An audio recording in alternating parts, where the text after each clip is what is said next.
Pay attention to what's on the screen. It lies.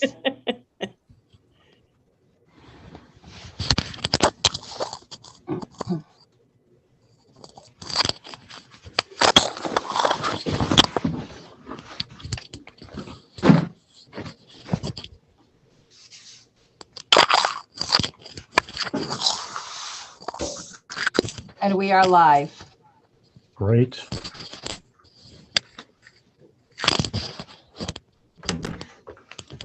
Okay, welcome to the Marine Resources Committee meeting for Tuesday, March 9th, 2021. We have a bunch of folks here. We certainly have a quorum. Not that we need it for a couple minutes because we're going to start with introductions, and I'll call out your name and then you can introduce yourself as we go around. And then we're going to go into a couple of language reviews, and then we'll do a public hearing, and then we'll do a couple work sessions, and anything else might pop up along the way. You never know. It's a committee full of mysteries and surprises. So starting with Representative Stanley, please. Good morning. I'm Peggy Stanley. I represent District 143, which is Hersheytown Township, Long A Township, Patton, Medway, East Millinocket, and Millinocket. Thank you. Representative Hutchins. I don't see him. And Representative McDonald to be along. Representative Alley. I don't see him either. No. Representative Fockingham. Good morning. I am Representative Fockingham. I represent House District 136 from the coastal towns of Steuben to Hancock. Thank you. Representative McCray. Good morning. I'm Jay McCray, representing Harpswell, West Bath, and part of Brunswick in the House. And thanks. I'm going by the horseshoe pictures, and the black and white person on the list is me, Dave Nairmont, representing Senate District 12, which is Knox County. The county seat's Rockland, and it's all the county except for the town of Washington. And Senator Maxman has Washington, and go ahead. Hi, I'm Chloe Maxman. I represent Senate District 13, which is all of Lincoln County except for Dresden, plus Washington and Windsor. Thank you. Senator Rosen.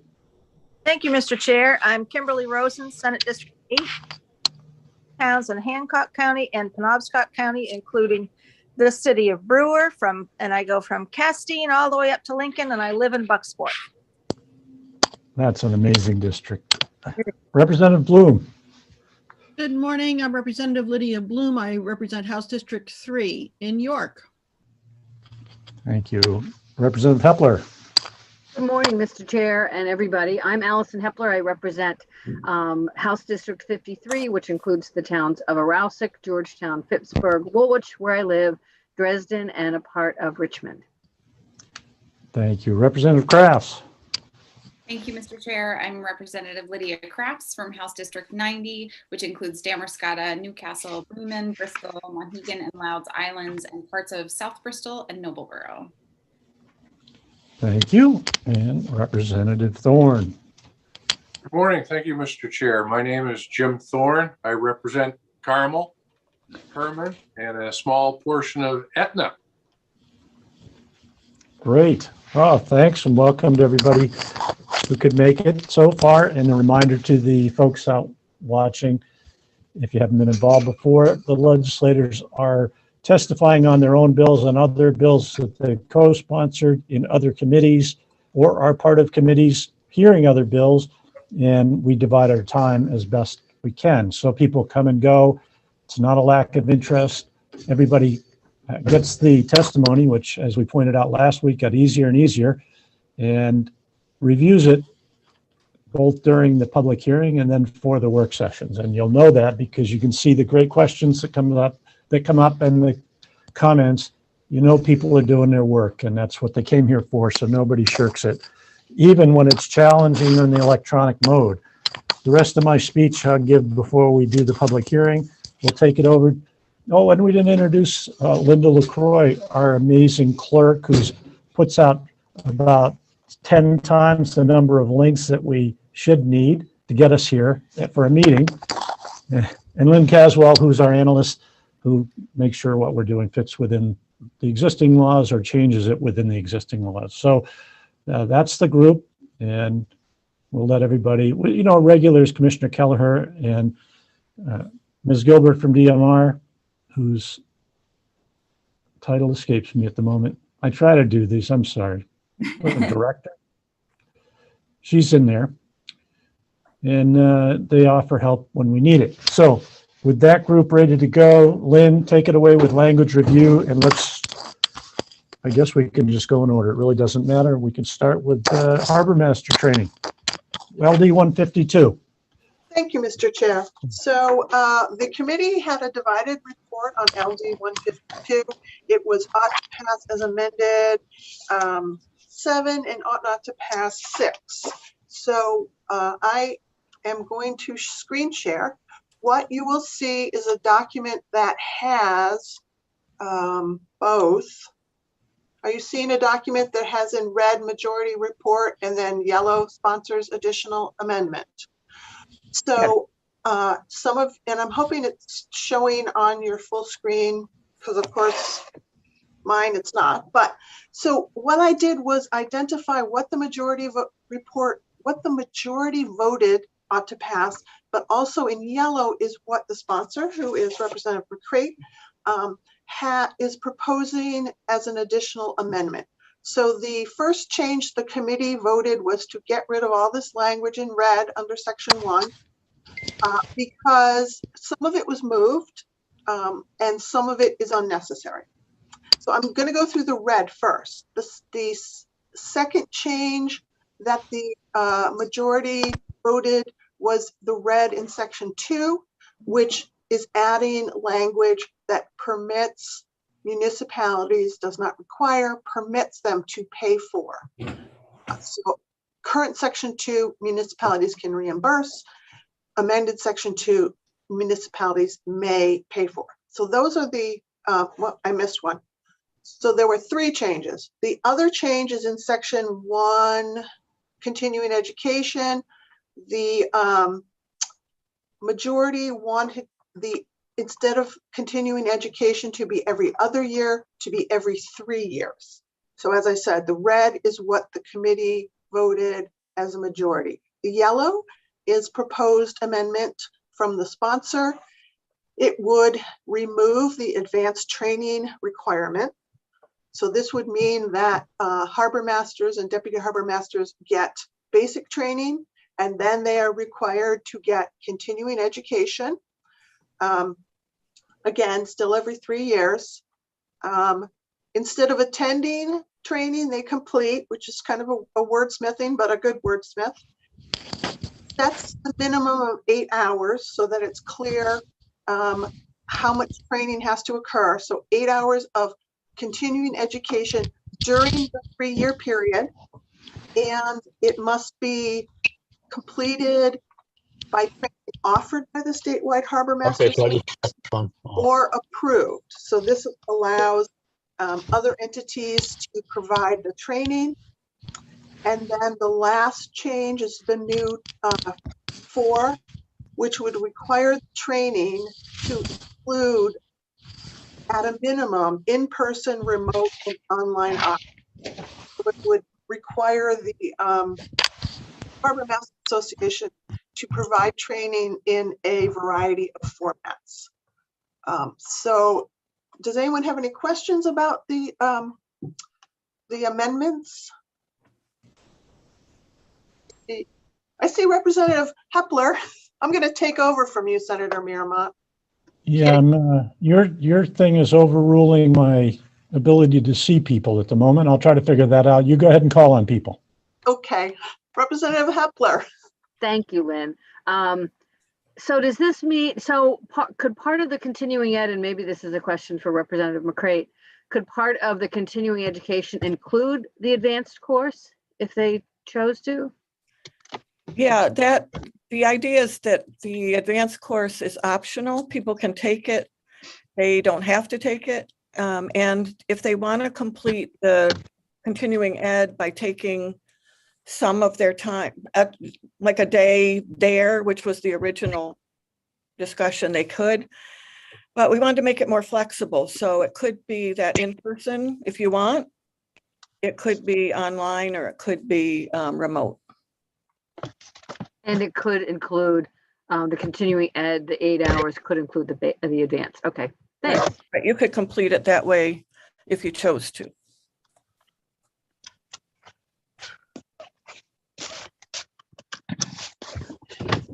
Okay, when you don't see any, if people don't need that language up, you take it down so I could see the, thank you. Now I can see people.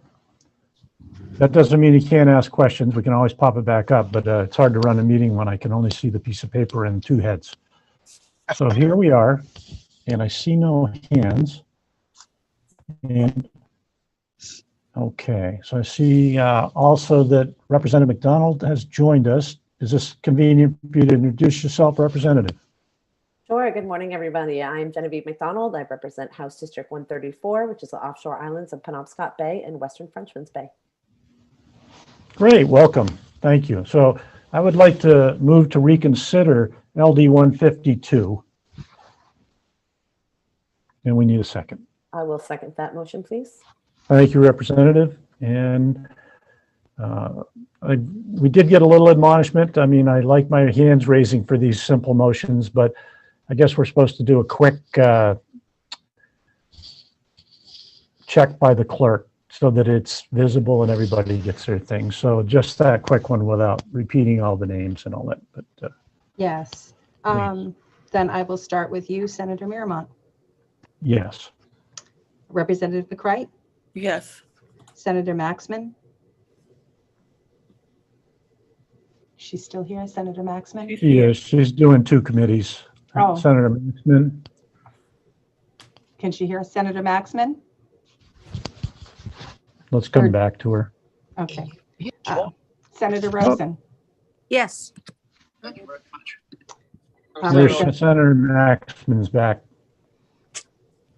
We're voting to reconsider 154, Senator? Yes. Thank you. 152. I'm sorry, 152. I'm sorry. So yes, thank you. Representative Falkingham. Representative Falkingham? Oh, you're muted, but Yeah, you mean, okay. Yes. thank you. Representative Bloom. Yes. Representative Hepler. Yes. Representative McDonald. Yes. Representative Crafts. Yes. Representative Hutchins. Oh, he's not here. No. Representative Stanley. Representative Stanley, you're muted. Okay. Representative Thorne. Yes. Okay, so that's unanimous for those attending with 2 absent. How many, Lynn? Thank you. I'm here. I don't know why they can't hear me. It's 11. Okay, we can hear you. Representative Alley, welcome. We can hear you now. We can't wonderful. see you. Okay. So that makes it 12 in favor with 1 absent. We'll Linda, double. All Thank you, right, Mr. Merriman. Representative McRae, take it away. What am I taking? We have reconsidered LD 152. We're open to reconsideration. Was there something you wanted to tell the committee?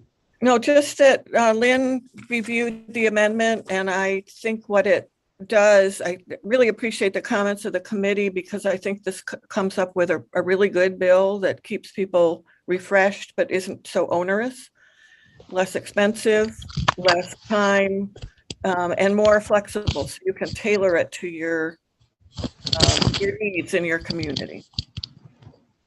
I liked it. I read it. Looks good. Great compromise. I love when the committee makes things better. Thank you. Lynn, do you have anything else to add before we vote?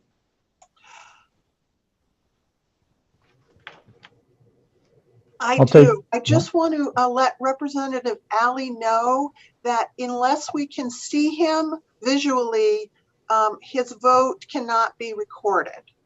So if he turns on his video when he votes, that will work. There we go. There he is. Okay, turn it on, say yes, and then turn it off. Yes. No, no picture yet. Do it again. Try it again. We need a picture. Just a minute. Well, Yep. oh, no. Yeah, we'll move on. Where- We'll come back to this part. Yeah. And so, anybody have any questions before we vote on the bill? Representative Fockingham. Thank you, Senator. I'll lower my hand. I just wanted to thank the sponsor of this bill for listening to the concerns from the minority on this. And I think it was a good compromise. I think it really took into consideration how burdensome the 3-day advanced course was, both money-wise and time-wise. And I think that taking this course every 3 years as a refresher is a good compromise, and I'm going to support the bill. Thank you. Thank you very much. Okay, and Okay. you know, I didn't see a raised hand from you, so I'm gonna just, somebody raise a hand to make sure that's part's working in this computer for me. You seeing it?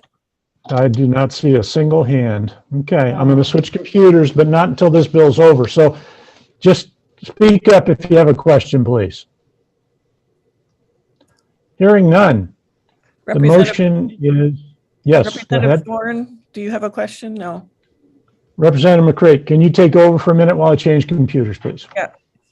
Thank you. We're seeing no questions, so we can proceed to a vote. All right, let's just do that. That I can run without hands. Just yell at me if you need me Okay. while I switch here. Okay. So the motion is to ought to pass with the current language as amended. And we'll go by a roll call vote. And please do that, Linda. Yes, can I ask, is there a motion and a second? I will second. I believe Senator made a motion. Yeah, I think I did, but maybe I didn't. Okay. Good work. Way to keep us honest. Thank you. All right. We do have a question from Representative Crafts. Yes, Representative Crafts, thanks. Thank you, Mr. Chair. Can I just get clarification? So our first vote was on the language change and now voting on approving the bill? The first was to reconsider the bill. Okay. And this is voting on the bill. Okay, thank you for the clarification. And so if you have any questions on it, it's the time now. And in fact, once we make the motion, it's interesting, but the discussion before, when we bring up a bill and we start discussing it, it's more questions to determine, it's question. Let's put it this way. The discussion should be questions about the bill and of anybody that can answer questions. Once you make the motion and we say, is there any discussions? Then you're welcome to opinions, anything like that. But before that, we're trying to gather information during the part about discussion before we vote. It's kind of anything goes within reason, but that's sort of the breakdown. But anyway, we're in that mode. So now you could ask questions, you could make comments, you could do anything. And seeing none, which this is a great computer for moving things right along. There are no questions, so let's move to the roll call vote. All righty. Maybe at this point I can ask Representative Alley if he can show himself. So when I get to him, he'll be ready to go, if that's possible. And we'll begin the roll call with Senator Miramont. Yes. Representative McCray. Yes. Senator Maxman. Yes. Senator Rosen. Yes. Representative Alley. Yes. Representative Fockingham. Yes. Representative Bloom. Yes. Representative Hepler. Yes. Representative McDonald. Yes. Representative Crafts. Yes. Representative Hutchins, I don't believe is here at this point. Representative Stanley. Yes. and Representative Thorne. Yes. That's unanimous among those present with 12 in favor and 1 absent. Okay, the motion carries, and LD 152 has been reconsidered and passed with the new language, and good work, everyone. I love when we do that. Unanimous out of committee. Can I just add thank you from me too? Thanks everybody for hanging in there on this one and working to come up with I think a really, really good compromise. Thank you. Thank you for bringing it, and thanks committee. We're going to move on to LD 338, and Lynn will do a language review of that one. Please. Thank you, Mr. Chair. So this one is very easy. Well, it has the potential to be very easy. Let's see if I can bring the right screen up. The committee voted on this bill, which is an act to amend the law governing Maine Lobster Marketing Collaborative, unanimously ought to pass as amended. And the amendment you should see on your screen is to change the provision from October of this year to October of 2026. Again, this is a language review. So if you all agree this is what you wanted it to be, I will move this along.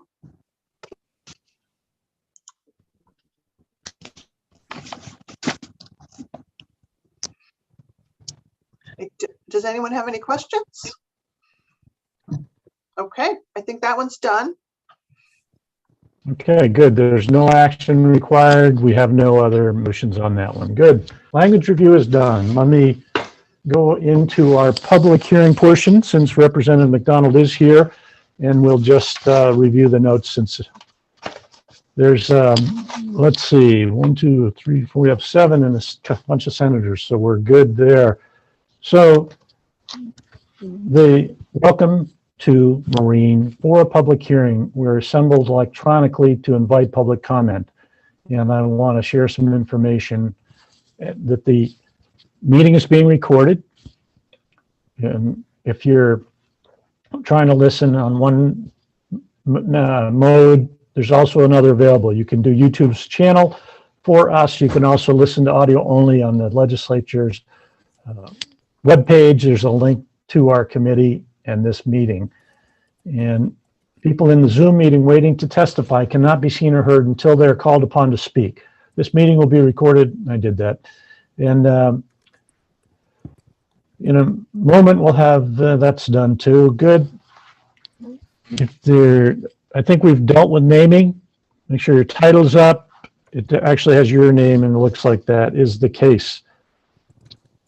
So that it may momentarily appear as though you've been dropped from the meeting when we call you up to speak. This is great. A lot of info here for one person testifying. But anyway, when the clerk tries to bring you in, just hold on. Hold on and don't do anything. Don't get nervous.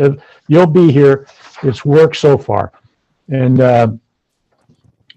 this is the biggie. It's new. This format's new to all of us. We expect there will be unforeseen glitches and mistakes. Please be patient. That was in my old script before we went electronic about their unforeseen glitches and mistakes. Wait a minute. We're doing our best. We'll all learn as we go along, hopefully improve along the way. Do not use the chat function for your usual chat features. If you're having an issue that you need to tell the clerk or analyst about, that's technical to try to resolve it, then that's what the chat link is for. All questions of person testifying will be made through the chair using in a minute. And in fact, I'm going to give it to Jay after this introduction to Representative McCrate for a minute, because then I can actually switch and get the hand feature going. For each bill being heard, which is only one today, we will call on sponsors and co-sponsors to speak first, any legislators, and then we'll move on to attendees. We'll move you to attendee from participant, which we already talked about. Just hang in there, and we'll do for, against, and then neither for nor against, and then you'll be moved back to attendee unless we want you there for questions, and we can deal with that part as it comes up. When you're called upon, please make sure your microphone is not muted. But we'll remind you, we're all doing the same thing. And they kind of want you to get off after a while. Not to, I don't know why. I think it works fine. You can stay on and listen. It's no problem. You can submit any written testimony anytime on the legislature's page, www.legislature.maine.gov. Meetings being broadcast and recorded. You will have approximately 3 minutes to speak. For our one bill and our one person testifying, we may let you have 3.5. And so now I'll open the hearing on LD 332, an act to reevaluate the Frenchboro area dragging exclusion zone. Representative McDonald, the floor is yours. Thank you. Thank you, Senator. Senator Marymount, Representative McCreight, and distinguished members of the Joint Standing Committee on Marine Resources. I am Genevieve McDonald of Maine House District 134, and I am testifying before you today as the sponsor of LD 332, an act to reevaluate the Frenchboro area dragging exclusion zone. The Frenchboro cable area exists to protect the power cable that runs from Swans Island to Frenchboro and provides electricity to the island. On the map shown, the entirety of the cable area is shaded in red. The dash marks within the red shaded area denote the charted cable area as defined by the United States government. The cable area drawn by the state of Maine for Frenchboro exceeds the size of the cable area charted by the United States government. MRS Title 12, Section 6954 prohibits scallop dragging in cable areas as determined by the United States government. This prohibition will remain in effect regardless of the outcome of this bill or any subsequent rulemaking that may occur as a result. MRS Title 12, Section 6954-A defines the Frenchboro cable area and prohibits dragging for scallops within the cable area. This cable area was expanded due to past incidents of fishermen inadvertently dragging up the cable. With advances in technology, it is now possible to more accurately determine where the cable is located. For this reason, I am requesting the Commissioner reevaluate the size and boundaries of the Frenchboro area where dragging and scalloping are prohibited to determine whether the area should be modified. This bill also grants the Commissioner the authority to modify the Frenchboro cable area by rule if it is determined that changes should be made. Thank you for your time and consideration, and I'm happy to answer any questions. Thank you, Representative McDonald. And Representative McCreight, could you take over this Sure. chairing of the meeting, please? Sure. Thank you. Thank you, Representative McDonald. Do we have any questions on LD 332? Representative Thorne. Thank you. That worked very good, Madam Speaker. Thank you. Appreciate that. I saw your hand. Chair. The zone, if I may, Representative McDonald,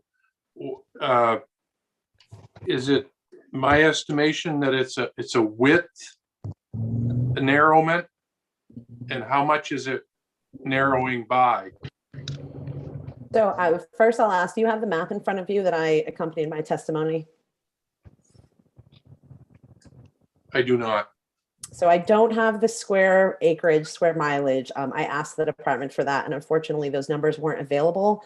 But in my testimony that I sent in electronically this morning, there is a map, and you can see that the Frenchboro area drawn by the state is probably 2 to 3 times the charted cable area determined by the US government. So it's quite large in comparison to what is the federal determination. May I ask a follow-up question, Madam Chair? Certainly. So if I understand correctly, what you're saying is with all the technology and GPS guidance and so forth, we can more closely get to that area safely, dragging without worrying about getting caught up in that. Is that my understanding? So the power company itself can both GPS map this or GIS map where exactly the cable is located, and fishermen can see that on their electronics now. This wasn't technology that was available in the 80s, which is, I believe, when the Frenchboro cable area, what the size that it is now, was drawn. So technology has changed tremendously since that point that allows us to truly identify where it is on the bottom and no longer create that conflict. Great. Thank you. Thank you. Analyst Caswell, are you thinking to put up the map? I was going to offer that. Would that be helpful? Okay with you, Representative McDonald? That would be, thank you. I was going to offer as well. All right. Point of order. Representative Buckingham? Are displays permitted in public hearings? Well, it's attached to the testimony, so I would say yes. Do you, it's It's different. fine with me. I'm just asking. Yeah, typically, that's a great question because typically we don't allow posters or big badges or anything like that, but this is a map that explains the testimony. So I feel like it's okay unless anybody objects. You okay with it, Representative Buckingham? It's fine with me. I think it would be good to display. I just didn't want to start a bad precedent is all. Yeah, let's say that if it's explanatory and relevant to the testimony, it's allowable, but not if it's a cartoon or a t-shirt or something like that. Okay. Okay, thank you, Lynn. Are you seeing the, Yes. So in this map, if I can explain, if I may, so this entire red shaded area is the entirety of the Frenchboro cable area. And then within it, you can see the charted dash lines. That is the cable area as determined by the US government. So you're asking to have a narrower area of exclusion. So I'm asking for it to be reevaluated by the department, by the commissioner. And then if it is determined that a smaller area is permissible, that this gives DMR the authority to make those changes by rule, as opposed to having to come back and do it by statute. Okay, that's what I meant. I jumped ahead after a study, I guess. Thank you. Representative Hepler. Thank you, Madam Chair. So in fact, actually, my question was going to describe this if Lynn couldn't bring it up. But so is the exclusion zone that entire red area that goes from Swans Island to Frenchboro? Currently, yes. Any follow-up? Representative Hepler? No, okay. Representative Buckingham, did you have a question? Yes.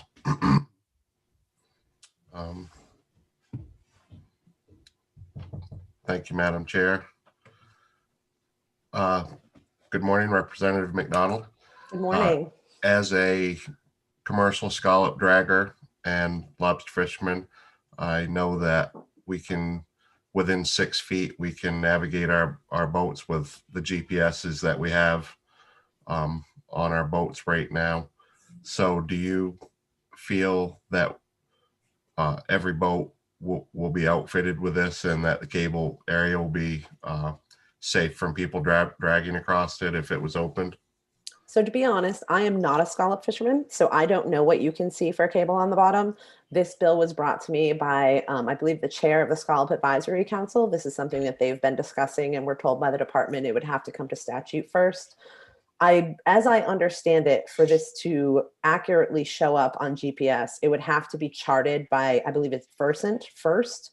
So they would have to provide the GIS coordinates for the cable, which they can do, and then it would be picked up by our GPS.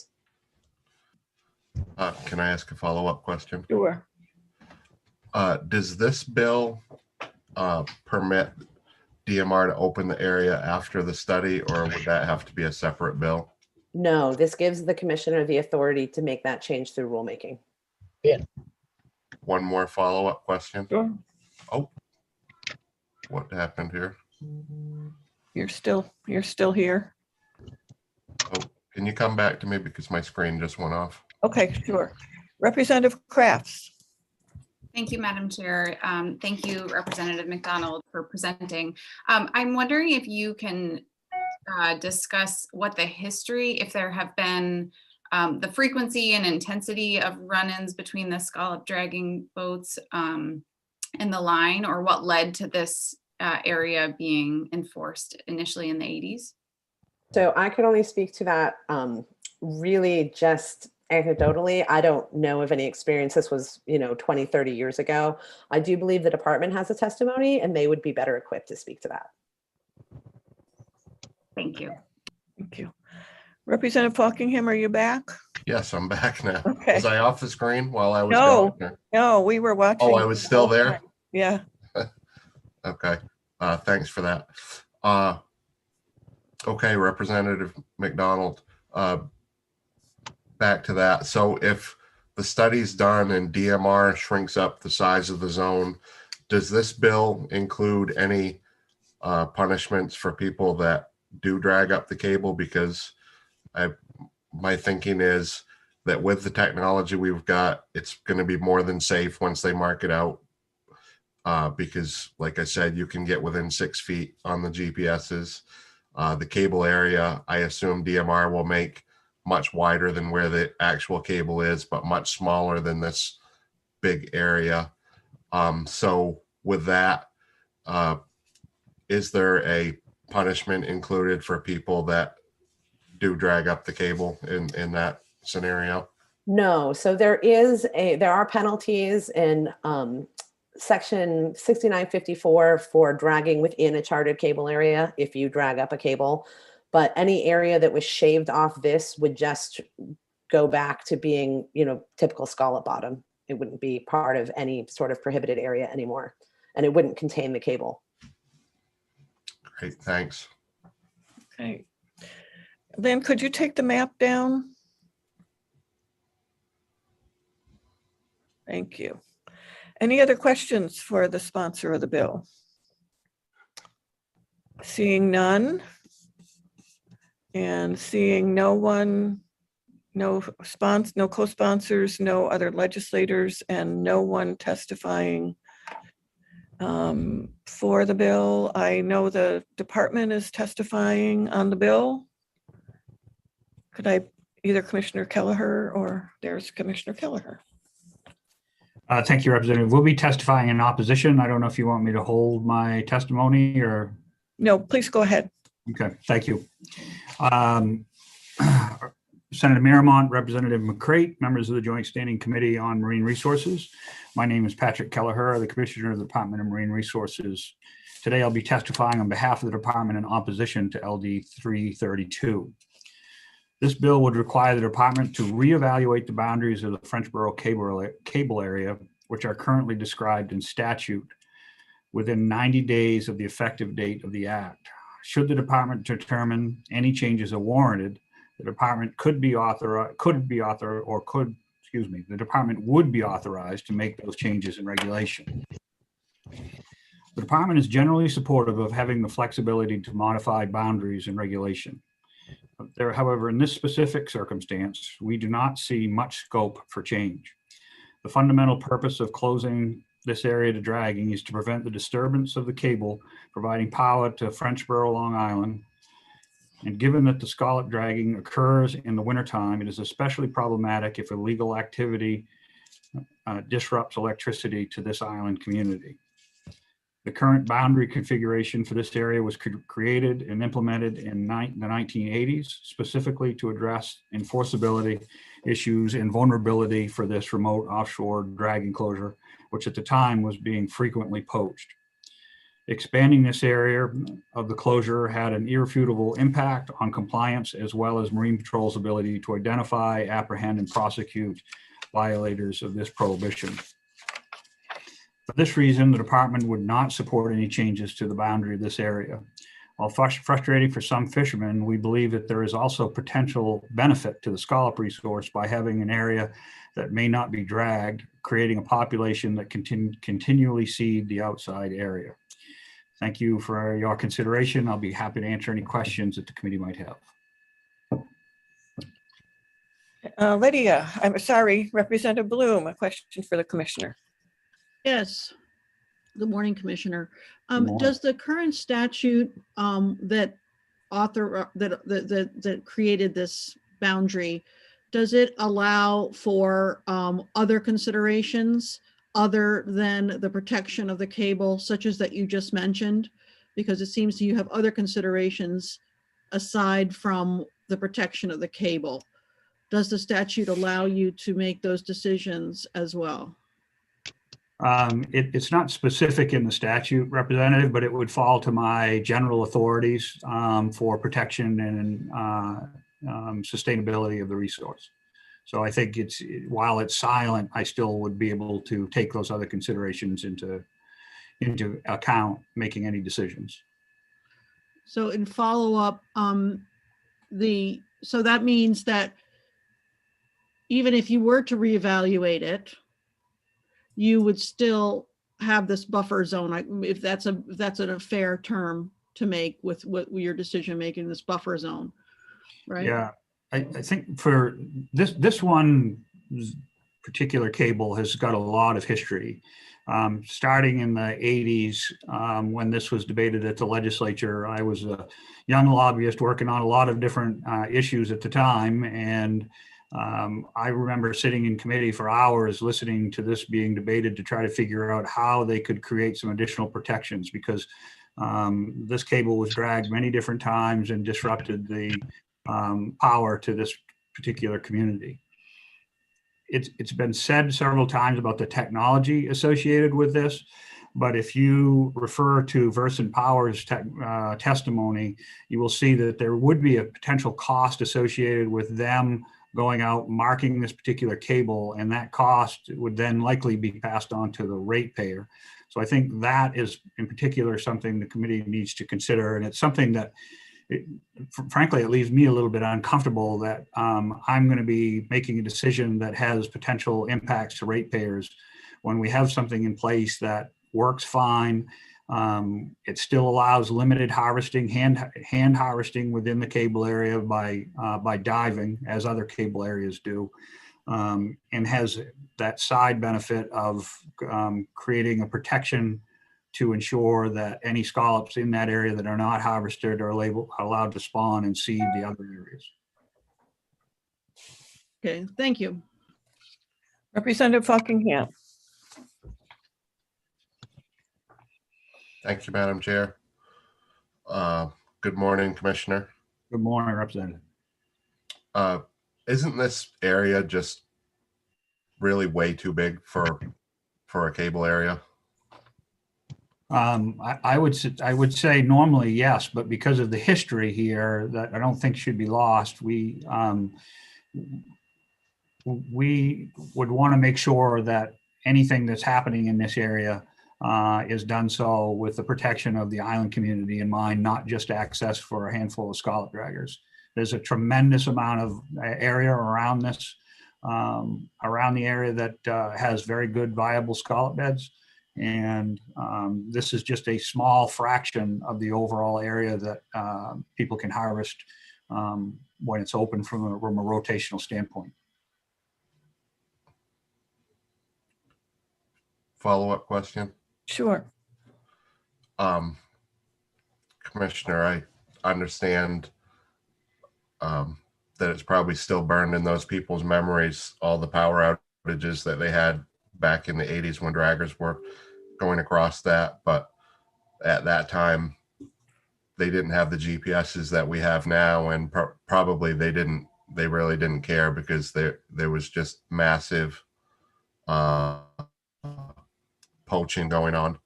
But my question is, isn't this area more of a seemingly sanctuary for divers than protecting a cable area, given the size of it, especially, to the north? There's literally islands and ledges that are in, blocking the cable, that the cable's on the other side of, that could be easily used for that. So I guess I know I have to ask you a question, but wouldn't it be reasonable to make it an area that the draggers could come into, so that this wasn't quite so much of a diver sanctuary? Either that, or if it's a seed area, as you say, then maybe divers shouldn't be permitted to fish it either. Yeah, I think the difference becomes catching all the scallops versus hand picking. But we don't look at it as a diver sanctuary at all. Divers have are limited to where they can actually harvest based on the depth that they can dive versus a drag. So I'm not sure I would consider it necessarily a fair comparison, Representative. For me, it still becomes understanding what the history is and understanding what the cost associated with marking that cable would be. Is there going to be an adverse impact to the island community? That's not something I have authority to really take into account, but I think it's something that should be considered as part of this conversation. Can I have one last follow-up question? Sure. Very last question. Commissioner, I know that since the new program, I guess I'll say that we've been doing since, I don't know how long it's been, the limited access, the rotational. Yeah, I guess 8 years. it's probably been eight or 9 years, but since that has started, we've had these limited access areas with very defined points. I know I fish in like Gouldsboro Bay, and it's from a certain point on Point Francis to a certain point on, the Steuben side. And when those areas are closed, nobody crosses those areas because that would be fishing in a closed area or closed season. Wouldn't the same restrictions apply, and what is the punishment for someone that does fish in a closed area, say that they were caught fishing in the cable area? Yeah, usually anybody who has been caught in close, every situation is different, right? So if somebody was just caught dragging along the edge, officer goes on, has the conversation, it's determined, yes, they were intentionally dragging just inside that line, or if they were caught way inside that line, then that violation would be elevated up through the chain of command of my office, very likely for a suspension. That suspension, depending on how many violations this individual may have had in the past, is normally a 1-year suspension. And then I would then go through the whole process, length of suspension conversation to determine whether a 1-year suspension should be maintained or whether it should be reduced. Most of the time, we look at taking somebody, if they fished in a closed area, we look at taking that individual out of the scallop fishery for at least a 1-year period. So they miss, it may not be a 1-year suspension, but they miss a full season, I guess is what I'm trying to say. Thanks. Yeah. Okay, Representative Crafts. Thank you, Madam Chair. Thank you, Commissioner. I had asked previously about the frequency and intensity of disruptions in the past, and I wonder if there's any data that you have, or if that would be something Versant would be able to provide. Versant may have some information on outages associated with impacts to the cable.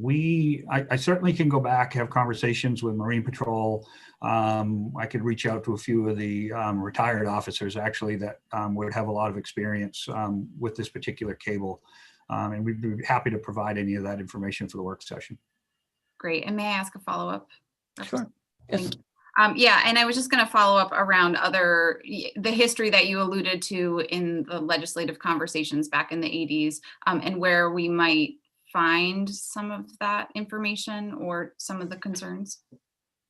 Yeah, likely I think the history would be kept, I believe it's kept in the law library, and it's not something we looked up. I'm not sure if that's something that that the analyst can find for you or not. When I know when I look and it goes back that far, sometimes it's difficult to find. I see Lynn nodding her head. And may I ask another follow-up? Sure. Are there other areas around the state, Commissioner, that have this large of a discrepancy between state and federal cable zones? No, there's not. I mean, all of the other cable areas are closed based on how they are designated on a navigation chart. I think Representative McDonald pointed that out. This one in particular, because of the history, was expanded well beyond that normal width. And this is the only one in statute. Thank you. Yeah. Thank you. Senator Mearmont. Okay, how's the microphone? Good. All right, and I can see hands now, so I'm back to full use of the computer, and I'm looking at the chart and trying from the scale of it to see how much beyond the cable this adds to a restriction. And it appears to me about a half a mile. Is that on either side of the corridor that would be in place anyway? It's just an additional half mile actually on the north and a little less than on the south. Is that correct? Can you tell? I do not have a navigation chart in front of me, but based on the size of the island and having been around there, I would say it's probably at least a half a mile, maybe a tad bit bigger. Representative McDonald may have spent more time looking at that chart though than I have. I will have a really hard time guessing based on the screenshot that I saw earlier. All We right. can provide, we will be happy to provide it for the work session though. Well, that's okay. I mean, when I go through there, it doesn't, it looks run through that there, it seems that big. I'm trying to guess at so many errors before that an additional half doesn't seem reasonable, but Representative McDonald had that, it'd be great. So I requested those numbers from the department and they were not available. So I hope that the department can provide it at the work session. Thank you. Okay.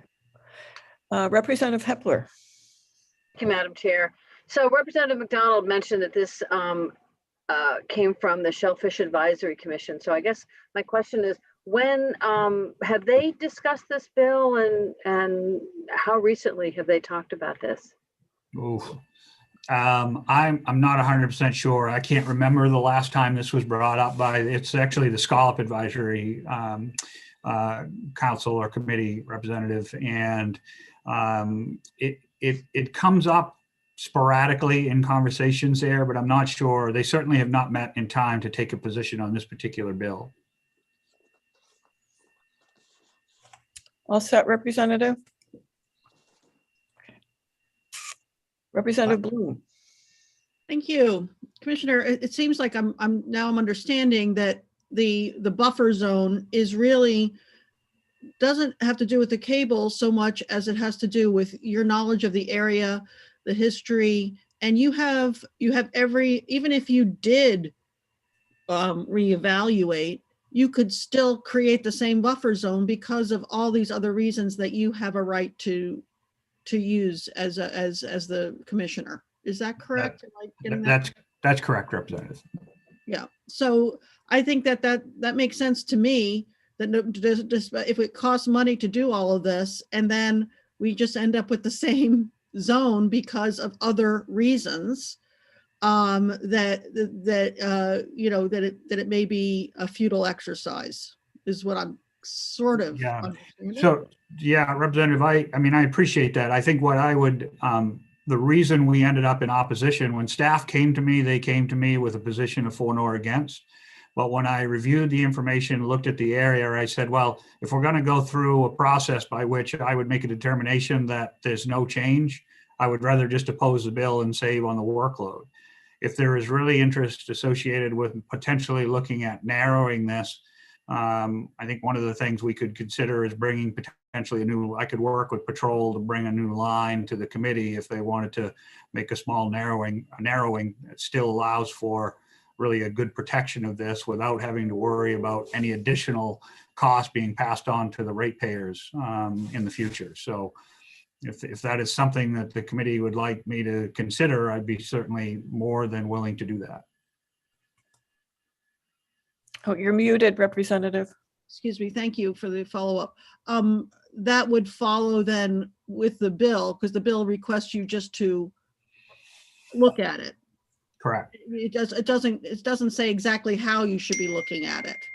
Correct. Right. So you could use a less expensive form of reassessment, so to speak, and come up with an answer that way. Yeah, And I think so the bill could be amended to do that, I guess, is what I'm saying. I certainly would think so. And I think it may take into consideration both the points that Representative McDonald and Representative Falkingham brought up about trying to create some additional access, but still leave us the flexibility without worrying about, I mean, to Representative Falkingham's point, right? I mean, technology from the 80s to now is drastically different, but it's still leaving enough buffer that it does not have to be marked, geomarked by the company may be beneficial here. Maybe we can kill two birds with one stone here as I'm thinking about it. Great, thank you. Okay, Representative Thorne. Thank you, Madam Chair. And I'm not sure who may be better suited to answer this, perhaps Representative McDonald. I'm just trying to understand how many scallop draggers and/or I assume lobster fishermen as well to use this area would be effective. I mean, if it opened up, would it be, would it look like a shark fishing adventure on Amityville Island or? So there is, to answer your question, there is no prohibition for lobster fishing in cable areas determined by either the US government or the state of Maine. So that fishery isn't being taken in consideration with this legislation. The commissioner could speak better than I can about the potential for scallop boats to use this area. The scallop fleet is mobile. They can travel around the state depending on where they want to go. I don't know if we can really provide a number, Commissioner? Well, I certainly can provide a number of, for the work session, I can provide a number of scallop dragging licenses that are issued. And we may be able to, based on reporting, give you an idea of how many are latent and how many are active. But I think the key point is that this is for the mobile, this dragging prohibition is for the mobile gear fleet, urchins and scallops, and not for the fixed gear fleet, which is lobster gear. Thank you. Any other questions for the commissioner? Seeing none, thank you, Commissioner. And Representative McDonald, are you set? I guess I would just like to make one comment, is that I wish Versant was here to testify as opposed to just submitting a written testimony, because I am curious about what I think, as the commissioner said, there are ways to do this that does not require the power company to mark with GIS.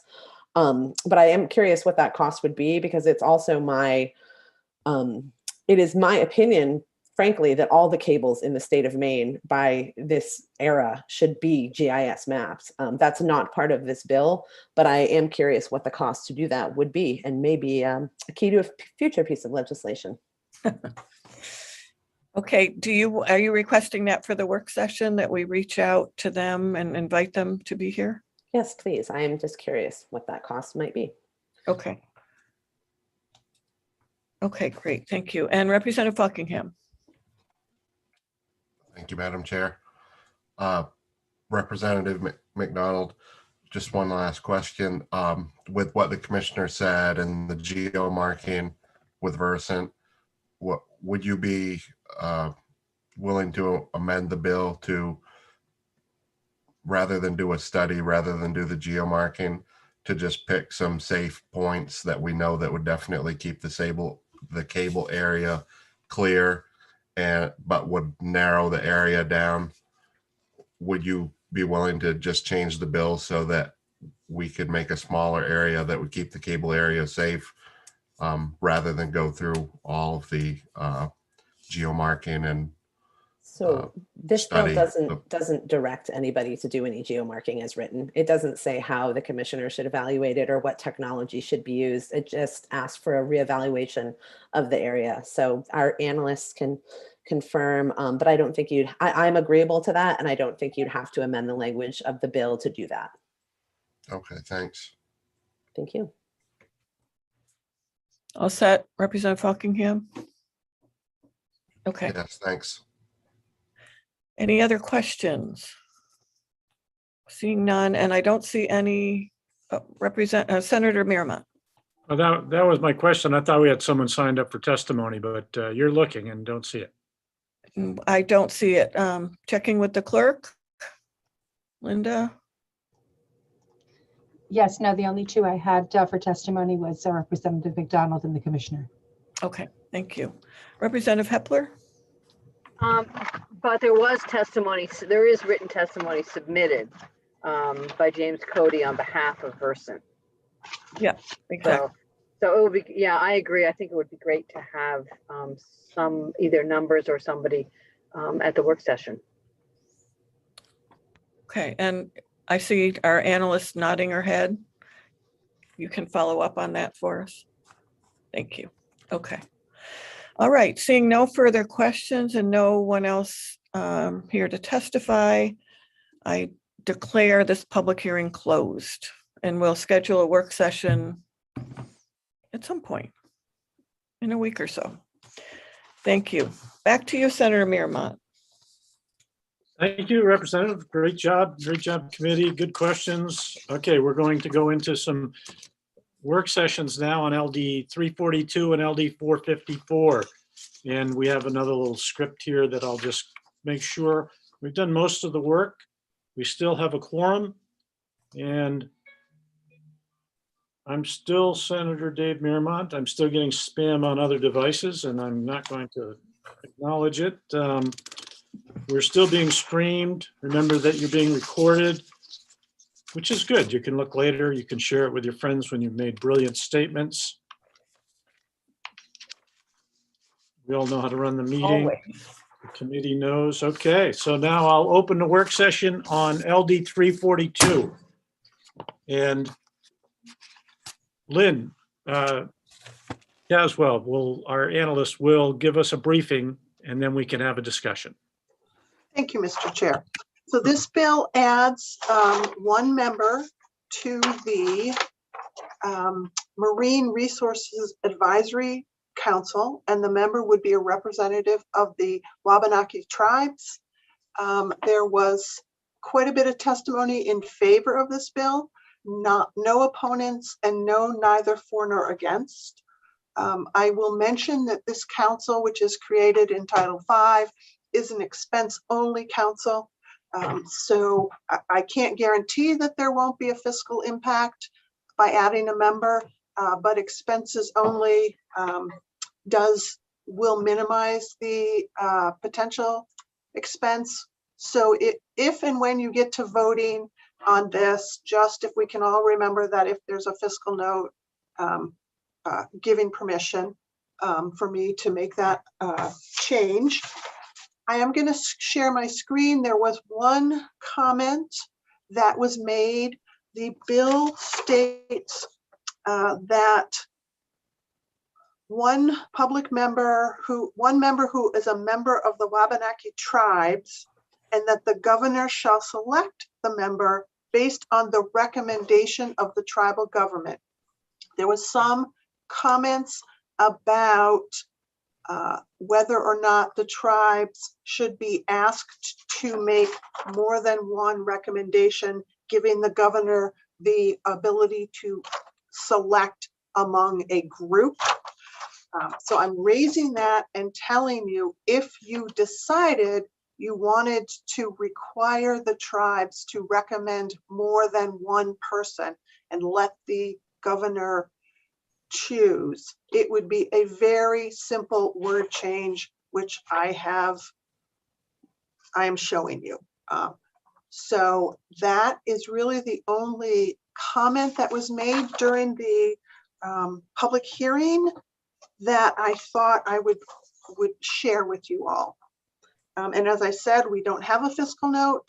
I don't see any technical issues with the bill at all. It's fairly straightforward. Okay, thank you for that analysis and the reminder about the potential for choices. Now, the good is, I'll just point out, the good is that you're giving the governor choices. The bad is that if the tribe has decided they want a particular perspective represented, and some choices are given that may have differences from what the tribal leadership wanted, maybe. I don't know. I'm just throwing that out for a quick discussion. Doesn't have to be a long one. We already talked about this whole bill a lot and came up with this just one issue to work on. Does anybody have an opinion on that? If I may, Senator, I just want to point out that the sponsor of the bill is present and in the room, so to speak. Well, that'd be great. Oh, hello. Yes, I see you there. What would you like on that, Representative Newell? Can you hear me? Can you talk? Good morning, everyone. There you are. Thank you for having me this morning.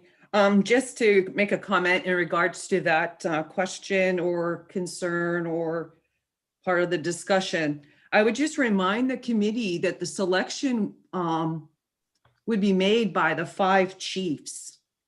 Are we looking at naming 3 potential nominations to the governor? Is that what's being asked for, rather than just 1? That's what that language, it was brought up. Shouldn't the governor have choices? It's only a question raised, not answered, but Lynn had the language, so if it was answered in the affirmative, that's all. And we wanted your opinion.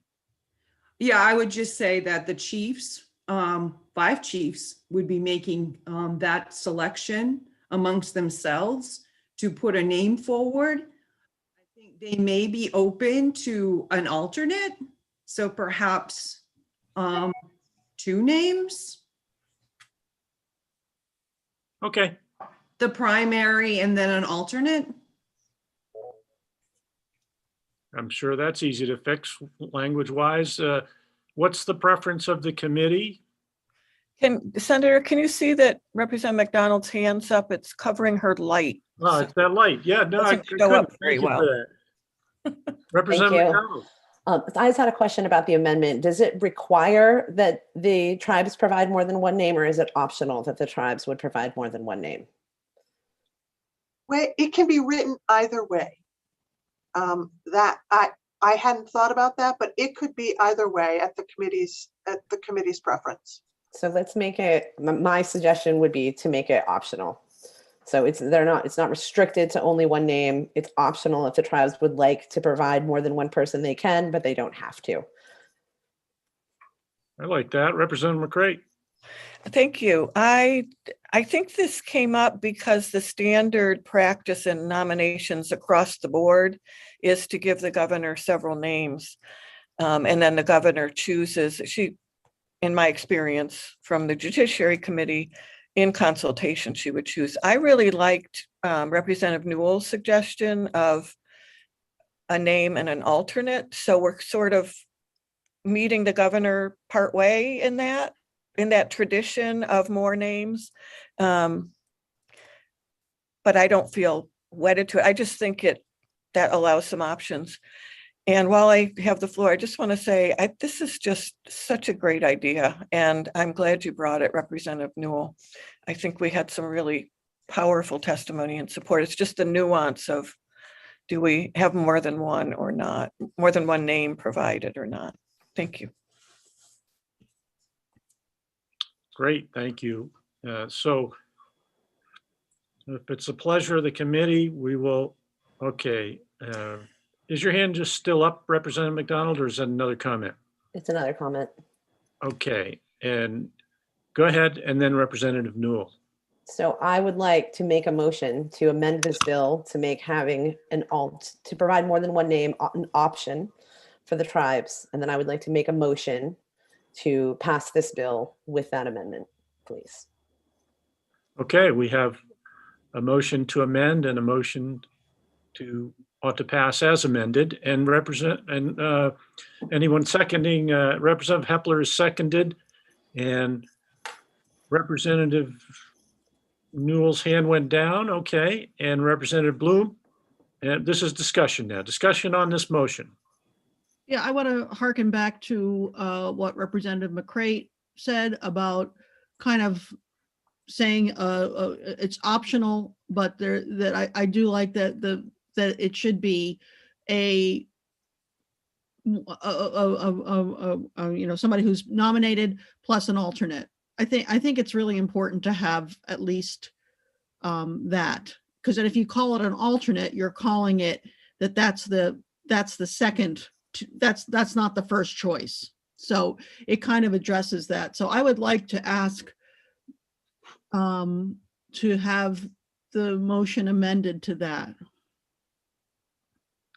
Okay, and I think that's what Representative McDonald was saying as well. Do you agree? Yes, she does. And Lynn, is Sorry, I thought it that was clear to a you? different motion. Hold on a sec. Lynn, is that, do you have that? I do. I just want to make sure. I thought what Representative McDonald said was it's optional for the tribes to recommend more than one. And what I hear Representative Bloom saying is that they would be required to have one plus an alternate. So as long as the committee is clear on which of those they're voting, I can make it happen. Okay. At least one. Go ahead, Representative Bloom, you clear that up? Yeah, I was going to say at least one, so that shows that it's optional, that they could put more names in. So at least one and one alternate.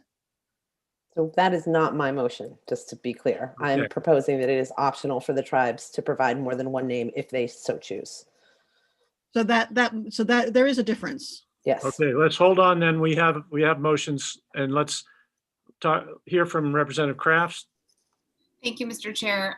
Could somebody clarify the process of appointments to councils? Is it just a quorum that the governor has multiple choices? Is there any policy or formality to that process? That would be Lynn possibly answering that. I believe under this bill, the names would be given to the governor and the governor would select. There often is a formal process where there is information shared with the legislature, but someone who has been in the legislature longer may be more familiar with that than me. Okay, so that I've been here a little while, but I also say that we only find out about the ones that the process involves us, and there may be appointments that they're doing that we'd never know about. So I can't answer that fully, and I'm not sure I really care a lot how the governor does it beyond this, but so the order will be Representative Fockingham. Actually, Commissioner Kelleher has been here for like 50 years, so let's let him talk for a second. Yes, I started when I was 4. Thank you, Senator. In commissioner year. Yeah, exactly. So the process would be the department provides the governor names, and usually multiple names, and there's normally a back and forth. And then she would give final say to say, yes, this is who we will nominate. That name then goes forward for the legislature's consideration. Here, what we were suggesting is that 2 names come forward for her consideration. So it basically maintains a similar process by which she would have 2 names to choose from to make a decision instead of a single name. Okay. Only hand still up is Representative Fockingham. Thank you, Senator. Commissioner, while you're still there, maybe I can ask this question of you, but if only one name was put up, does that mean that the governor has the option to either accept or decline that name and then move on to an alternate name? Or yeah, I think because it's still an appointment made, I don't have the language right in front of me, but because it's still an appointment made by the governor, she could decline the appointment. So what we're trying to hope for that we don't get into that situation, and that it could just go forward with if she had 2 names to choose from. Thank you. That speaks to it not being too optional. There should be at least 2 names presented. It seems like. And Representative Bloom, go ahead. Yeah, I was going to agree with the commissioner. I think that even though the governor has the option to say no, then we have to go through the process again. And I don't think that's a really great place for any of us to be in.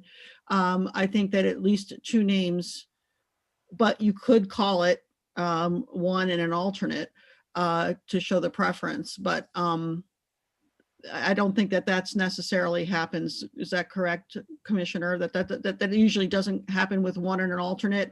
It's just the one of two.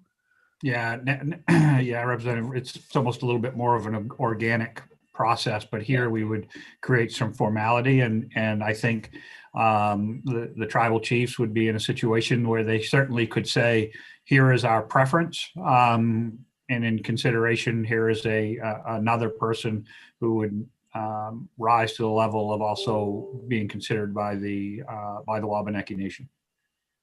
So it sounds to me that it makes sense that it would be at least two then. I would think so. Like that. Representative Fockingham. Thank you.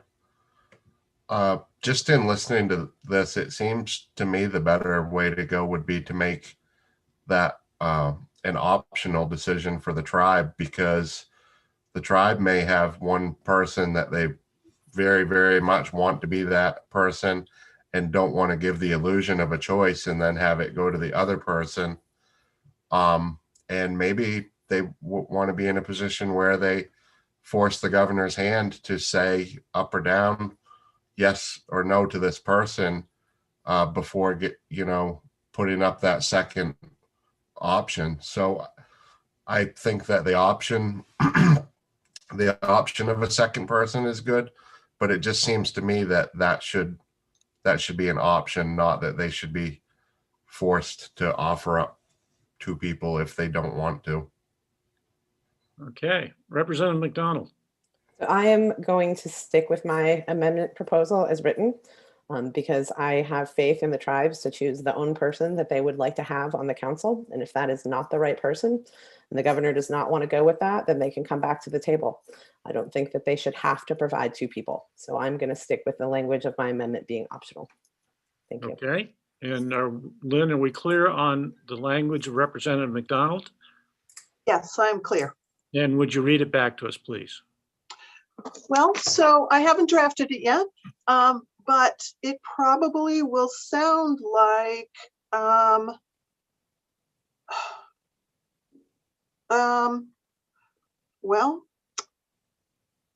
All right, well, you think there for a minute. Commissioner, you have another comment? Yeah, the only thing I was going to add is one of the considerations that we need to take into account is geographical representation. And I think that's the other benefit of having two names to consider, because the governor has to balance geographic representation with the members of the council or the committee, excuse me. Yeah, the council, excuse me. Okay, that just muddied it for me. Representative Crafts? Thank you, Mr. Chair. I would respectfully disagree with the commissioner that it sounded like Representative Newell's legislation was not about geography, but was about tribal decision-making. So I would continue to support Representative McDonald's optional amendment.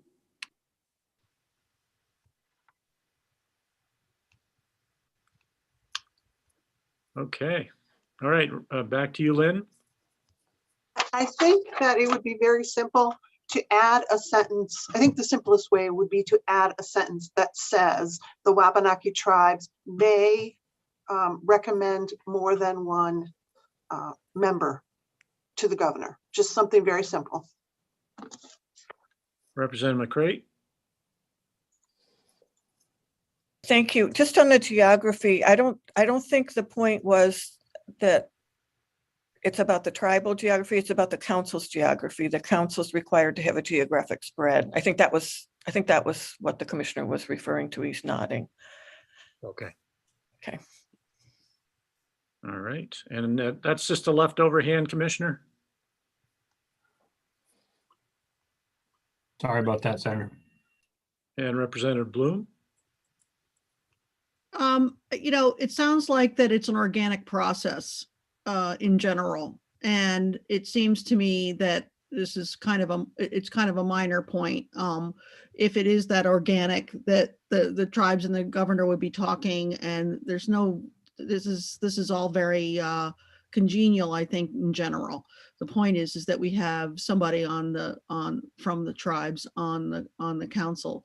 So I don't think it's that important to have that in this particular case. But in general, I think we don't want to create a situation where the governor has to say no, and then they have to come back. I mean, that's just creating something that's not necessary. You know, so I hope that it will continue to be an organic process, and everyone will work together. Okay.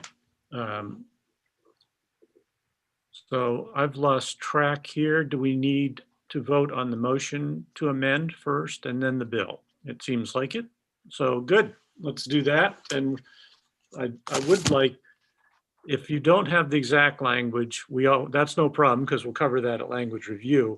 Just to make sure by Representative McDonald, if you could just restate what it is that your amendment is doing, and we'll vote on it. Yes, I'd be happy to. Thank you, Senator. So I am proposing that we amend this bill to make it optional for the tribes to provide more than one name if they so choose, but it is not required. Okay, so everybody is clear on that. And we'll now, by roll call with Linda, our clerk, we have an ought to pass, we have an amendment to LD 342, and we're voting on that amendment as it was just stated by Representative McDonald, and who our analyst will follow up with that language and we'll review later. So all those in favor of this amendment, well, acknowledge the clerk when she calls on you. Thank you, Senator. I will start with you, Senator Miramon. How do you vote? Yes. Representative McCray.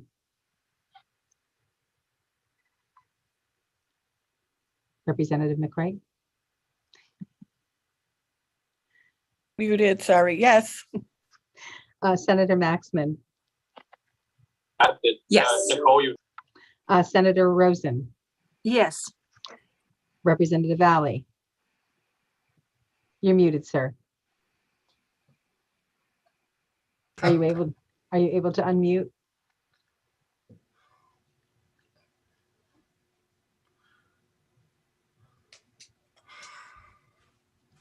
Shall I come back to Rep. Alley? Please. Okay. Representative Falkingham. Yes. Representative Bloom. Yes. Representative Hepler. Yes. Representative McDonald. Yes. Representative Crafts.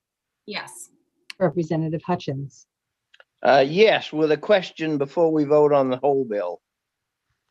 Representative Stanley. Yes. Point of Representative order. Thorne.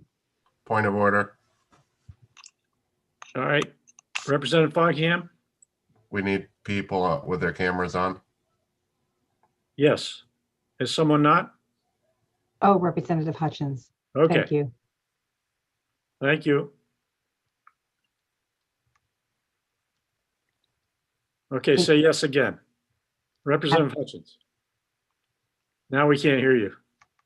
We need both. I can't do both on my phone, and my laptop will not let me in today. I Oh, can do interesting. one or the other on the phone. How about you say yes and then you go on picture and you mouth the words yes. Would that be acceptable, committee? Okay, I got a thumbs up. Let's do it. All right, so do a yes Okay. and a thumbs up. All right. And we got both that time. We got both. Nice going. Okay. Let me see. Representative Thorne was next. Yes. And perhaps we can get back to Representative Alley. There he is. Yes. Thank you, sir. All right, So that's unanimous, 13 in favor. all right. So that passes. And I don't know what back in the saddle means, but that probably is just the very thing that you were questioning earlier, Representative Foggingham, but maybe not. Okay, so that passed. And so now we have, we need a motion, or no, you already made a motion to ought to pass LD 342 as amended And that amended will possibly include a fiscal note. Probably not, but if it does, we're already covered on that language, so we're good. So Linda, take it away, please. All righty. Again, Senator Miramont, Yes. Representative, Senator Miramont, can we have Representative Falkingham take down the, yeah, there he is. Thank you. Sorry about that. Okay, yes. Senator Maxman, Yes. people. Senator Rosen, Yes. Representative Alley, Yes. Representative Falkingham, Aye. Representative Bloom, Yes. Representative Hepler, Yes. Representative McDonald, Yes. Representative Crafts, Yes. Representative Hutchins. Yes. We need to see you, sir. Thank you. Representative Stanley Yes. and Representative Thorne. Yes. And that is unanimous, 13 in favor. Okay, LD 342 as amended passes. There we go. We'll now move on to LD 454, an act to ensure equity in the shellfish deprivation compensation process for municipalities by increasing the rate of reimbursement paid to municipalities. And if Representative Newell, you're still there. Congratulations. Thank you very much. Thank you so much for this committee's consideration. Have a good day. Okay, so back to that. We'll start with Lynn. Thank you, Mr. Chair. So we are now talking about LD 454. I'm going to screen share so that you can see the names of the people who testified. As with prior bill, there were quite a few people. So this bill was sponsored by, that's not shown. This bill was sponsored by Representative Matlack. Senator Miramont was a co-sponsor. Representative Pepworth was also a co-sponsor, and she did testify. The testimony about this bill was that the fee for shellfish deprivation has not increased in 24 years. The fee is used for the clam management, pays for things such as a warden salary, restocking, seeds, boat expenses. And it was noted that there needs to be an annual report submitted to DMR every year by the municipalities or the municipal shellfish management committees on the use of the funds. There were quite a number of individuals who testified or provided written testimony. The town of Brooklyn, Warren, St. George's River were represented.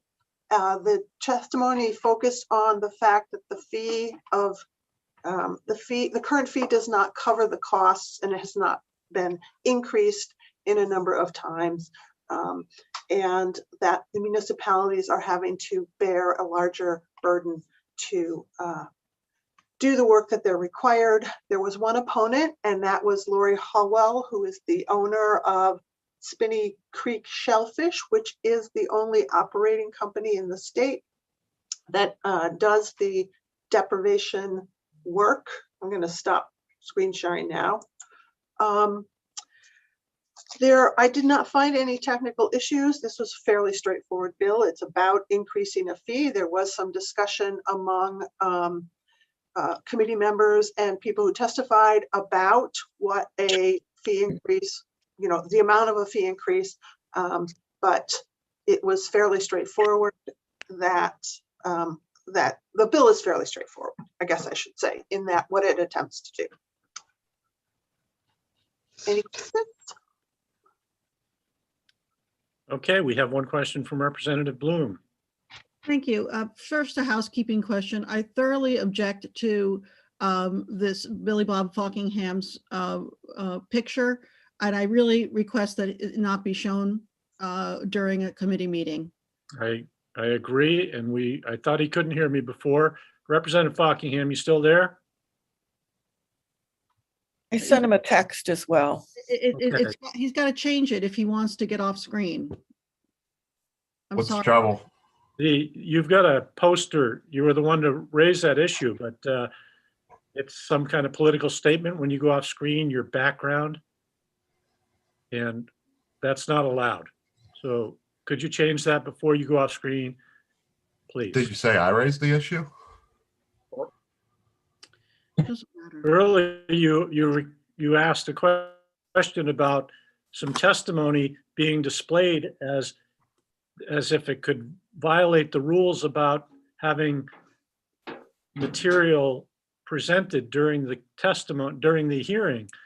And here we are, and your background is some kind of state testimony to be political in the midst of some testimony that will. Oh, okay. It's not the same issue, but that would be good, please.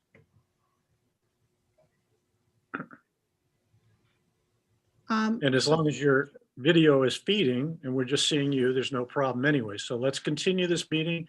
Representative Bloom, has that a new question? Yes, or I have, comment? I have a new question about the bill.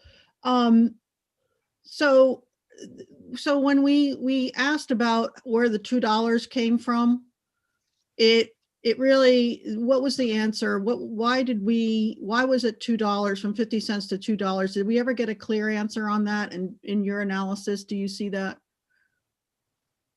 We'll let you in, and we also have the sponsors on her way. She was in the middle of another bill, but she is on her way here. So go ahead, Lynn. Thank you for that question, Representative Bloom. I do not recall, that doesn't mean it wasn't provided, a reason behind the $2 per bushel. So I can't answer that at this moment. But it did say that, you do say that it doesn't cover the cost, even the increase doesn't cover the costs, that whatever cost it's supposed to cover. So it's not, it certainly isn't the be all end all for paying for these services.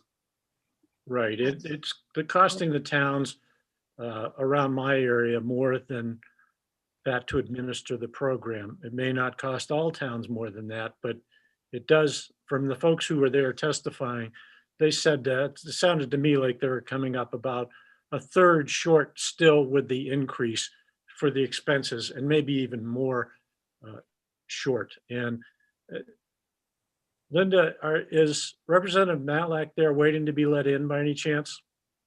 No, Senator, she's not. She's on the way. I just sent the link again. Okay. I'll watch for her. If I may. Go ahead, Representative Bloom. You have a follow-up? Yes. So the opponent is the only shellfish separation in the state of Maine. And she said that that increased fee would be paid for by harvesters. Did she not say that in her testimony? She did, Representative Bloom. She did say that the cost would be passed on to the harvesters. Right.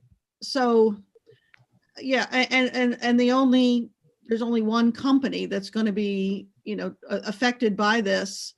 And so I don't know. I have a problem with raising, especially when there's no real understanding of, who's supposed to pay for what. That I have a lot of trouble understanding where that $2 came from, and it just seems like a very large increase, especially when it's not tied to the cost of clams, and the price of clams goes up and down. So I'm having a little trouble about the number, and that's all. That's what I'm asking. That's what I'm saying right now. Those are my thoughts. Thank you. Representative Hepler. Excuse me, Senator, the sponsor is in the waiting room. Oh, good. Bring her in, please. On her way. but Representative Hepler, go ahead. Okay, so thanks, Mr. Chair. Yeah, I guess that I share the same concern that Representative Bloom does about who's bearing the costs of this increase. Is it we heard testimony from different towns that have different costs. Like one town I recall has employs a warden to oversee this, which is not required by the state, by statute, as far as I can tell. And so, yeah, I guess I'd want more clarity about that. Okay, I see the sponsor, Representative Matlack, is here, and that I think if you just heard the end of Representative Hepler's statement, you know what the previous statements were. So anything you could provide for clarity around how you get to the $2 fee and who pays for it would be good, if you can. Regrettably, I don't have information as to whether or not the clammers themselves pay for it. That was the first I heard about that at the hearing last time from the Deparation Company. That is not what I had been hearing from the clammers themselves over the years, that it was the Deparation Company, as far as I could tell. They were being paid, the Deparation Company was to pay to the municipality the $2 or the 50 cents at current rates per bushel of clams that were being harvested. And it was my understanding that it was the Deparation Company that would be responsible for this fee being paid, rather than deducting it from the individual clammers. As far as the warden service is concerned, that's a cost that the folks at Georges River have decided to take on, because in years past, there was a less than accurate reporting of the amount of clams that were being harvested. So it was in their best interest to have the warden there to observe and oversee the harvesting of Deparation clams. That was a cost they chose to take on themselves, but it was as a result of being shorted. As they say, it may not be the current Deparation people, but it had been. That was the reason that they started this several years ago, was because they were receiving less than they believed was their due for the Deparation fees that were supposed to be paid to the municipalities. Thank you, Representative.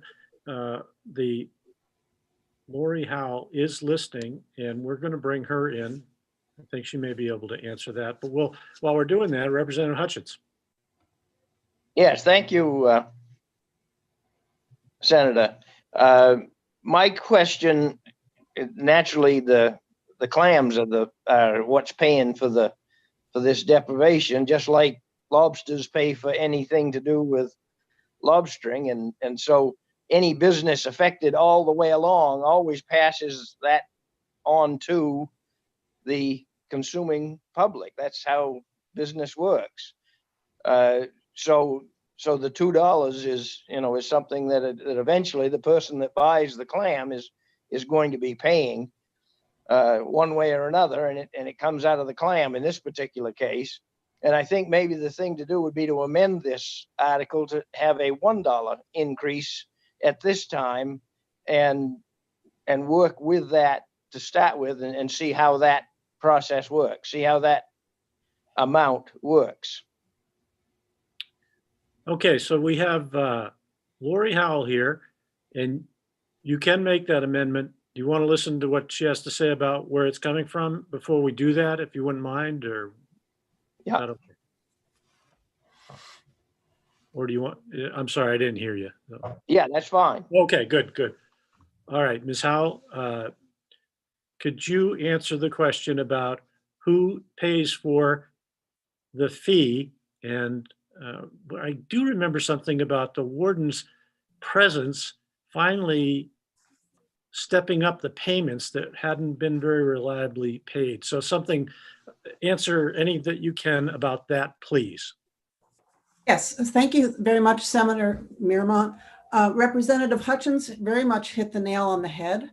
The fee, the check that's written comes from our company, as that's the way the statute's written.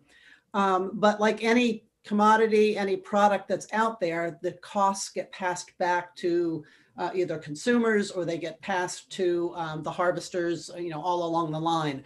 So because clams are a commodity in the marketplace, we can't just upcharge the customer by that equivalent amount. They very much go out at the same price in most places. Of course, there are various little regional or daily fluctuations, but it's a commodity and we can't upcharge for that additional. With regard to the question about the warden being present, the towns are not required to patrol in the depuration areas. That's a shared responsibility. And they're certainly not required to be there as we check in at the truck and watch us write down the numbers. They certainly can be. Any law enforcement official is always welcome to oversee our activities and check our load and that sort of thing. However, the town has chosen to do that. It's not required. And I just want to point out that we are, like all dealers, required to report our landings to the state. And you can be darn sure that our depuration landings that are provided to the town match the landings that are provided to the state. And the state, I think, can audit that if they were to choose to do so. But a dealer who does not do that accurately is going to find themselves in a world of hurt, I suspect. So yes, that fee gets passed back along the line to the harvester ultimately. And that just because there's another company who is a depuration license holder and that may or may not have had some trouble reporting, I can't speak to that, but I can tell you that traditionally, the landings match what is provided to the state is also what's provided to the town. So you already have a built-in audit feature or double check feature right there. Okay, thank you. And Did I answer your question? Go ahead. Oh, I was just asking if I satisfactorily answered that question. Oh, I see. I'm sorry. I think so. And I do remember one of the other folks testifying who harvests saying that if they want to work for you, they have to work at whatever price you tell them that you're going to pay them, period. So you're kind of setting the price for someone who wants to do depuration work at your level, and then you have to pay the per bushel fee, whatever it is. So I think that's what we heard as well. We set the price on any given day that we harvest, just like every other dealer sets the price on any given day. Okay. And it's usually very close to the open area price. Yep. And Representative Hepler, go ahead. Thank you, Mr. Chair. So I just want to be clear, Ms. Howell, when you write a check, do you write a check to the town or to the individual harvesters? Okay, so this varies with regard to the clam tax, Representative Hepler, the 50 cents a bushel. That check gets written by the depuration company and is sent to the town, with the exception of like the St. George area where there's 5 towns in the same group and there's always one charge that's the one town that's the fiscal agent. Gotcha. And it goes there. Thanks. Yeah, thank you. Representative Hutchins, is that a leftover hand or you got another one? Oh, no, that's a leftover hand. Sorry about that. Thank you. Okay. So, well, Representative Bloom. Thank you, Ms. Howell. Did Abden Simmons actually, was he in favor or against? Or he was a proponent or an opponent? You seem to indicate you thought he was a proponent. I mean, an opponent. I believe that Abden's testimony was in opposition to this. He certainly added a lot of other types of information, but basically was indicating that I think I could summarize his testimony to say that he was okay if it went to $1. I think that in that view, he could be viewed as a proponent, but he also agreed that ultimately that cost gets passed along to the harvester. Okay, thank you. Okay, so before we make too many decisions based on that. It would be good to double check his testimony, but, you know, okay. And Representative Hepler. Thank you, Mr. Chair. Yeah, I would second that. I have my notes written down as that Abden Simmons was against it, but then also said it should go up maybe to $1. Okay, all right. So we've got that information. And so we're back. Oh, Representative Crafts. Thank you, Mr. Chair. Ms. Howell, thank you for being here today. Can you just share your feedback about an increase to $1 from your company's perspective? I think that we can live with an increase to $1. Okay, I don't have any more questions. Representative Hutchins seemed to want to make an amendment to the bill. You still want to? Yes. All right. And that would be my amendment, to change it to increase it to $1. Okay, we have a motion on the floor to amend the bill to $1 from $2. Any second? Second. Okay, we have a second. Representative Crafts, was that a second? Because I saw it first. No, I apologize. No, It's a okay, so hold on. All right, so we have a motion and a second by Representative Bloom. If you didn't get that, Linda and Lynn, and now we'll take the vote. I'm sorry, we'll have discussion, and Representative Crafts is first for discussion. Thank you, Mr. Chair. I'm curious about preventing this same cycle from happening again in another 24 years. Is there any consideration around adding a step increase to the price, or would that have to come back to the legislature at a future date? With the way we're doing it now, there would be no way to change it without a new bill. But that's the answer.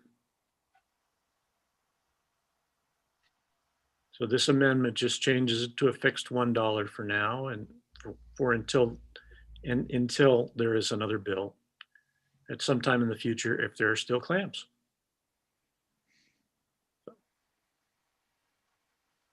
Okay, so we have motion second. Okay, Representative Bloom. Just really quickly in regards to that, I mean, I think the whole idea of making their environment cleaner is a priority, and that's something that's going to have to be done done elsewhere and on a regular basis, so we don't have the need for deparation. I mean, wouldn't that be ideal? But that's not where we're at, and that's not where it's going to be in any of the near future. But I think that putting resources towards cleaning up our environment is something else that has to be done, but not in this bill. Thank you for that. Okay, looks like we're ready for a vote. Linda, take it away, please. Okay, and this ought to pass as amended, the motion. That's true. And Senator Miramont. Yes. Representative McCreight. Yes. Senator Maxman. Yes. Senator Rosen. Yes. Representative Alley.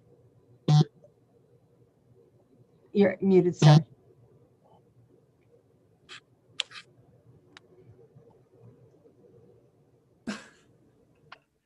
I'll come back to Representative Alley once he unmutes. Representative Falkingham. Aye. Representative Bloom. Yes. Representative Hepler. Yes. Representative McDonald. Yes. Representative Crafts. Yes. Representative Hutchins. Yes. Representative Stanley. Yes. Representative Thorne. Yes. And if we can get Representative Alley back. He's connecting to audio right now. As soon as he connects.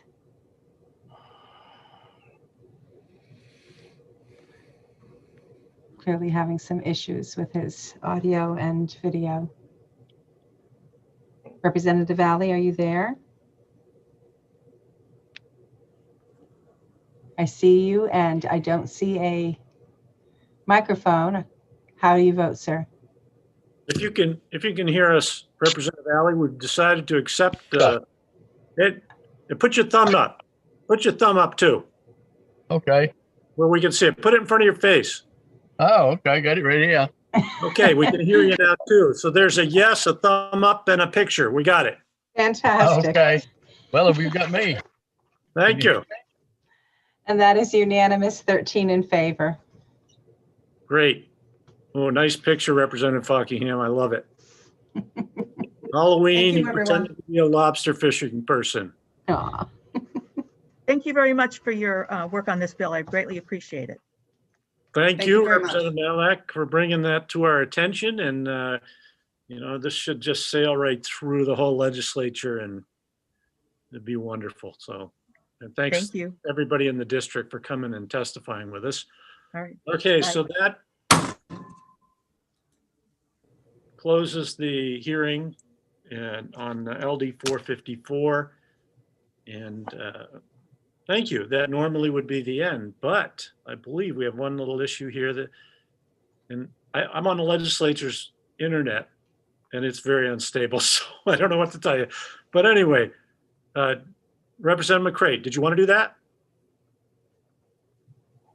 We had tabled LD 106, the aquaculture bill, and I understand that Representative McDonald is ready with an amendment. Yes, I am. Okay. Do we need to do something to take it off the table? We need to vote to reconsider or no? We need to vote to, yes, reconsider. Okay. So I would make a motion to reconsider LD 106. I will second. Oh, And we'll need to take the vote when Linda is ready. I am ready. The second was Representative McDonald, I believe. I will hand it over to the good senator. Okay. All righty, Senator Miramont, how do you vote? Yes. Representative McCray, Yes. Senator Maxman, Yes. Doesn't appear that Senator Rosen, Yes. Representative Alley. Yes.